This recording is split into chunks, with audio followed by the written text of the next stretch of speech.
this community is so much larger than I initially thought it was. Has anybody else seen a recurring theme of cheesiness in book to movie adaptations? Not in a bad way, but it's cheesy.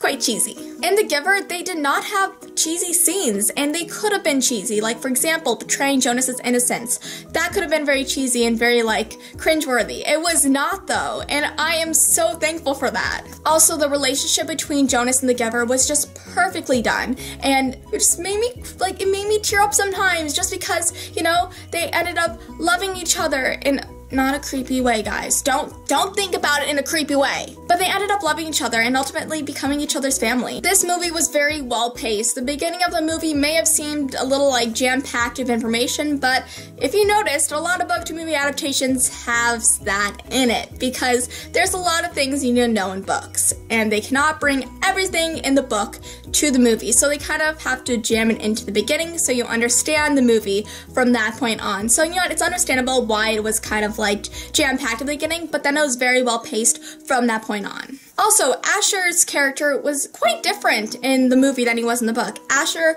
kind of showed up at the beginning of the book, and then he kind of just faded off into whateverness. But in the movie, he had a much larger role, which was awesome. I like seeing that because it brought more depth to the storyline. He was actually a droid pilot in the movie.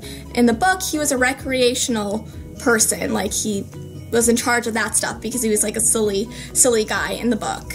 I love how they have the animals and they're oh, they're imaginary creatures. This elephant is a hippo. And I'm oh my gosh, they're so clueless. It's an elephant. But of course they don't know that, and it makes me wonder what else do they not know? They do not know a lot of things. When they were kissing, when there was kissing on the big screen and the council of old people, they're oh, what's that? I'm it's kissing. You guys don't do it? That's what I'm wondering.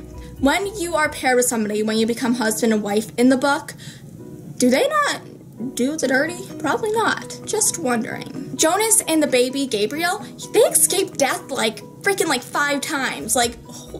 They're lucky. Dang. Falling off a cliff, walking through a barren wasteland, falling in rapids, hiking across a snow-filled mountain. I can go on, but I'll move on. So at the end of this movie, it kind of ended in a way that if they do not have a second movie, it'll be fine, but it also ends in a way that you kind of want to have a second movie just to see what the heck's gonna happen from here on out. So ultimately, I love the Giver movie. I thought it was very well done, and I honestly think it's one of those movies that you like better than the books. And